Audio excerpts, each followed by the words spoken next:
Tadi ini ya, ini mesti gambar pertama ya, menganggap nggak punya waktu untuk membaca. Nah, lo bagaimana bisa membaca lebih banyak?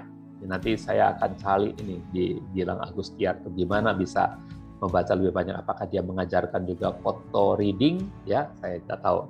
Ya, kemudian ini yang tailspin gitu ya. Nah, membaca itu sendiri adalah sebuah paradigma. Nah, perubahan paradigma sangat diperlukan supaya kita sungguh-sungguh menemukan potensi membaca sebagai anugerah Tuhan.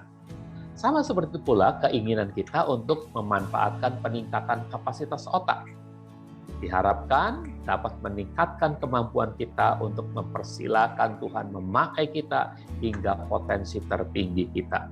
Jadi kalau kemampuan otak kita ya bisa ditingkatkan kapasitasnya ya, memanfaatkan kapasitasnya kita bisa tingkatkan, maka kita diharapkan dapat meningkatkan kemampuan kita untuk ya bekerja sama dengan Tuhan. Tuhan memakai kita hingga potensi tertinggi kita. Nah, ini secara ya kalau lihat kalau orang bisa photo reading itu setumpuk buku ini dia sebentar aja satu halaman 23 buku itu dalam satu hari dia lalap semua gitu ya. Oke. Sekarang kita masuk pada bagian otak manusia itu buatan Tuhan. Tuhan membuat materi abu-abu yang kita sebut otak itu ya. Ini ya, materi abu-abu yang ada di kepala kita yang kita sebut otak ini ya, bukanlah hasil evolusi dari bahan-bahan yang rendahan. Jadi kalau Darwin mengatakan bahwa kita tuh bertumbuh secara evolusi dari binatang ya mamalia sebelumnya gitu ya, dan otaknya tentu tidak secerdas otak manusia gitu. Tapi tidak, firman Tuhan mengatakan Tuhan membuat otak kita, Tuhan membuat semua tubuh kita itu, Dia yang menciptakan. Jadi ini adalah sesuatu yang kualitasnya sangat luar biasa. Tuhan menciptakan manusia dan memberikan kepadanya otak untuk mengontrol fungsi dan aksi tubuhnya. Jadi dia bisa mengontrol kata-katanya, dia bisa mengontrol langkahnya, mengontrol tangannya, dia bisa menamai setiap makhluk-makhluk hidup, dia bisa memilah-milah, oh ini kamu ini nanti sekelompok dengan ini, kamu ini sekelompok dengan ini. Itu adalah fungsi yang dilakukan oleh Adam pada saat dia diciptakan. Jadi otaknya itu luar biasa. Ya, semua tanaman, semua hewan dan semua hal-hal yang ada di yang bisa dia lihat, dia bisa saksikan itu satu persatu dia tahu fungsinya apa, ya kecenderungannya seperti apa, dia tahu, ya. Dan itu dikontrol oleh otaknya.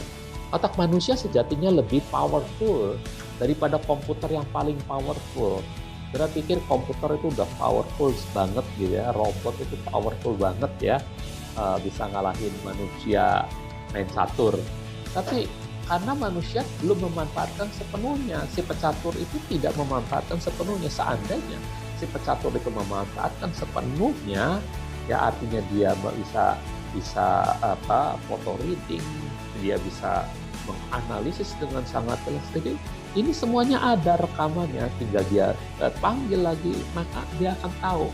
Ya, baru sebentar aja lihat papan catur gitu, dia baca gitu, dia akan tahu langkah-langkahnya. Kalau lawan ini ke sini, nanti dia akan berbuat apa, dia akan tahu. Pasti dia lebih menang daripada robot. Ya, manusia akan pasti lebih menang daripada robot. Karena daya kemampuan kapasitasnya itu sangat luar biasa. Sangat luar biasa, saudara-saudara ya.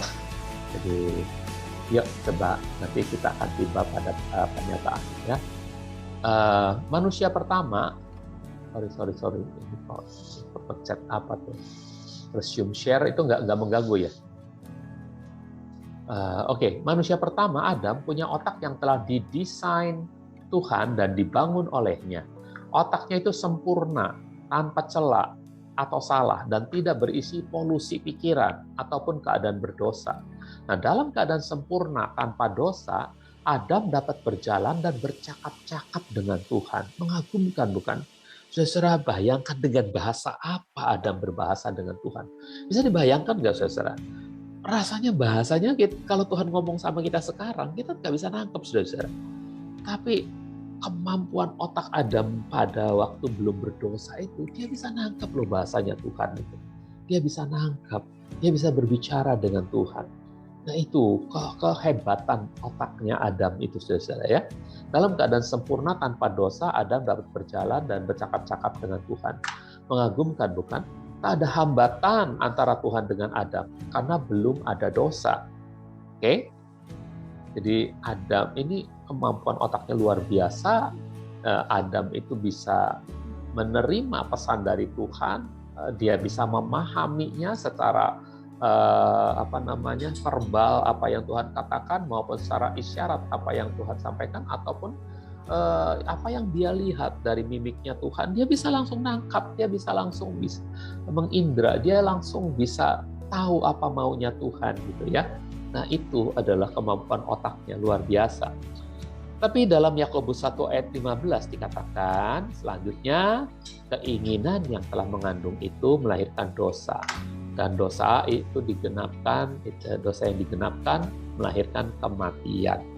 Nah, Adam sudah ada sebelum ayat ini dibuat.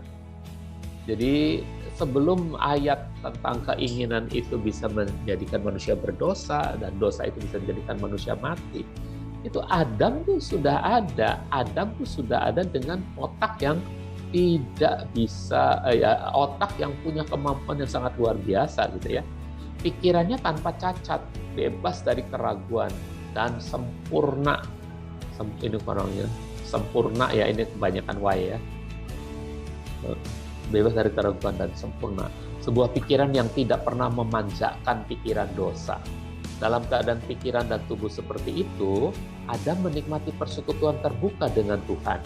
Dan dia menguasai seluruh bumi. Seluruh bumi dia kuasai. Saudara-saudara, mungkin ini juga ya yang menjadi pertanyaan kita ya. Kalau bumi itu bulat, dan di belahan-belahan bumi lain sudah ada makhluk, atau kita juga nggak ngerti apakah zaman dulu semuanya daratan atau memang sudah ada lautan dengan benua-benua, ya kita juga nggak tahu. Tapi seandainya sudah ada gitu, entah bagaimana Adam bisa mengelilingi bumi gitu ya, pokoknya menguasai seluruh bumi ya. Jadi bukan cuma Taman Eden saudara, tapi seluruh bumi dia kuasai ya.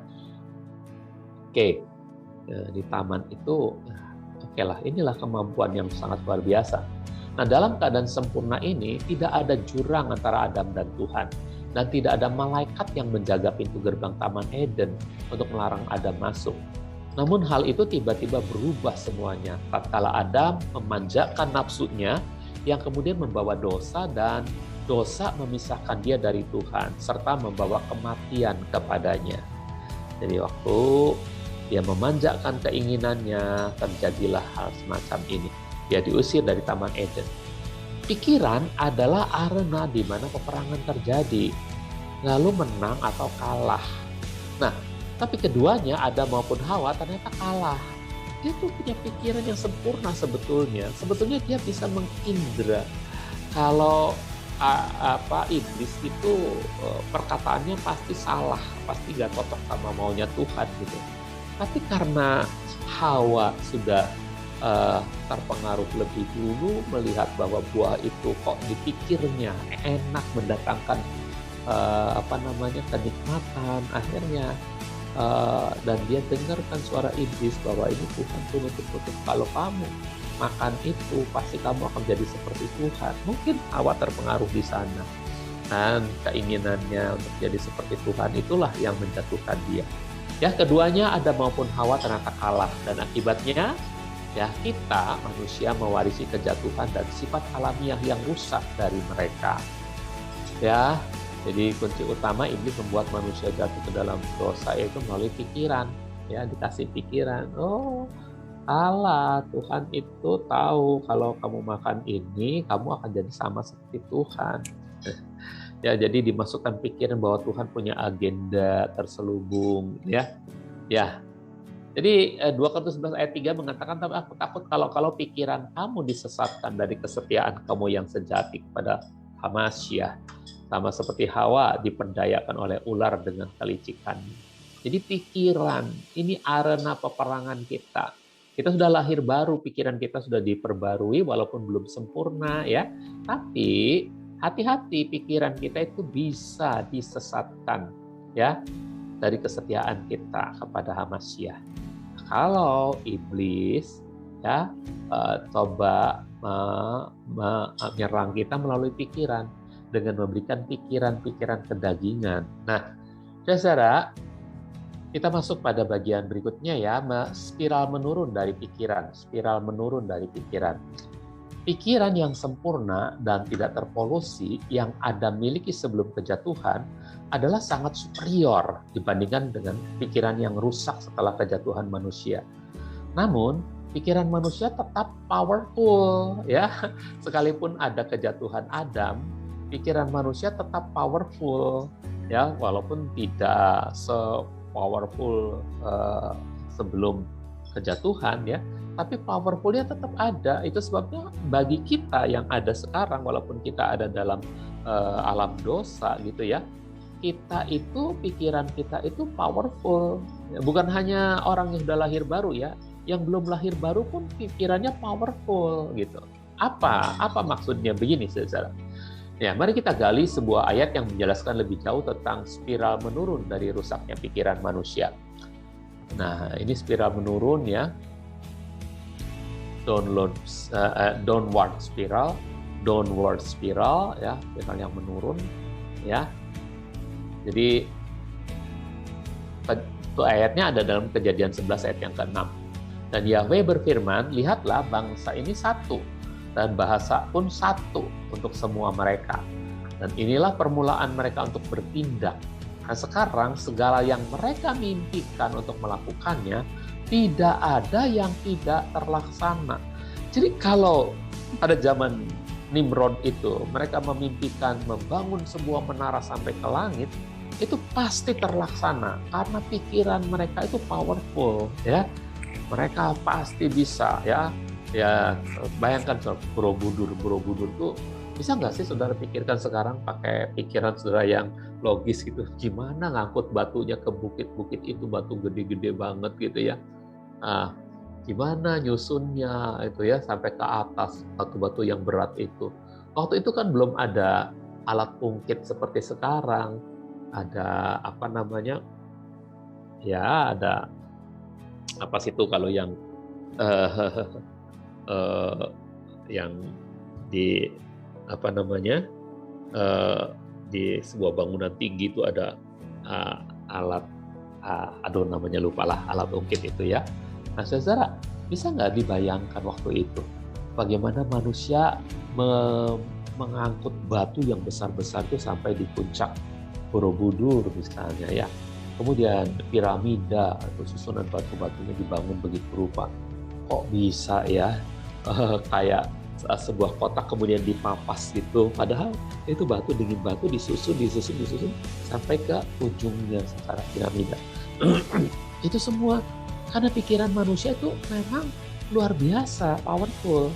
Nah, kalau mereka mau memikirkan membuat menara yang tingginya sampai ke langit, itu pasti akan berhasil.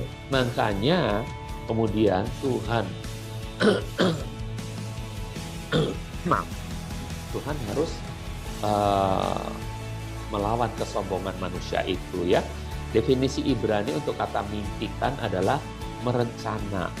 Nah, biasanya dalam pengertian yang buruk, ya, mempertimbangkan, merancangkan, memplot itu secara jahat, ya. Nah, Tuhan sendiri menyatakan kuasa dari pikiran manusia. Tuhan yang ngomong tadi bahwa segala apa yang mereka mimpikan itu bisa terjadi, ya. Jadi Tuhan sendiri menyatakan kuasa, powerfulnya pikiran manusia. Dia berkata bahwa pikiran manusia itu mampu melakukan apapun, gitu, ya. Ini menara Babel, Tuhan yang bilang pikiran manusia itu mampu melakukan apapun. Bahkan setelah kejatuhan pun manusia tetap mampu membawa rancangannya kepada realisasi. Untuk mencegah terjadinya hal itu, maka Tuhan mengacaukan bahasa mereka dalam peristiwa Menara Babel, sehingga manusia berpencar ke seluruh dunia. Dengan pengaturan ilahi, Tuhan memisah-misahkan pikiran-pikiran manusia berhubungan dengan dosa dan keterpisahan dari Tuhan. Jadi, bagaimana bisa memisahkan pikiran-pikiran manusia ketika komunikasinya dibedakan? Maka jalan pikirannya udah beda, saudaraku. Waktu si A bilang ambilin batu, ya, yang si B menangkapnya ambilin kampak, ya, dikasih kampak, si A-nya marah gitu ya. Akhirnya berkelahi dan akhirnya yang satu bahasa berkumpul dengan yang satu bahasa, yang ngerti bahasa itu. Yang ngerti bahasa kampak berkumpul dengan bahasa kampak gitu ya. Nah, terpisah-pisahlah manusia pada waktu itu ya. Di sini Babel adalah tahap menurun dalam kemerosotan pikiran manusia yang seperti spiral menurun ke bawah. Jadi ketika mereka tidak saling memahami, tidak saling mengerti, yang seperti ini itu bergabung dengan yang seperti ini, akhirnya jadi bahasa tersendiri. Yang ini bergabung dengan yang ini jadi bahasa tersendiri gitu ya. Oke.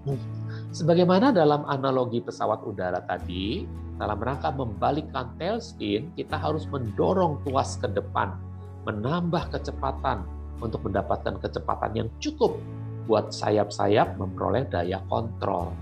Ya, kalau kecepatannya rendah, tentunya makin ditarik, nggak ada kecepatan, ya. Justru ini sayap-sayapnya nggak punya daya kontrol nanti ya. Oke, nah ini ya.